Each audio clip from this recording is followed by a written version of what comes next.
Hi guys! Hello! Today, ngayong gabi pala, magagawa ako ng sauce spaghetti, Filipino style. Magigisa muna ako ng sibuyas at bawang.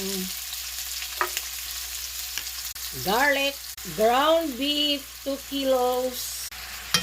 Haluin lang po natin. Mix. Yan natin siya ng konting sugar, 1 tablespoon salt, black pepper, sweet Filipino style sausage spaghetti, red hot dog, grated cheese, queso. Lahat ng mga Pilipino alam ang pagluluto ng spaghetti Filipino. Eto na nga guys, luto na siya. Very easy recipe.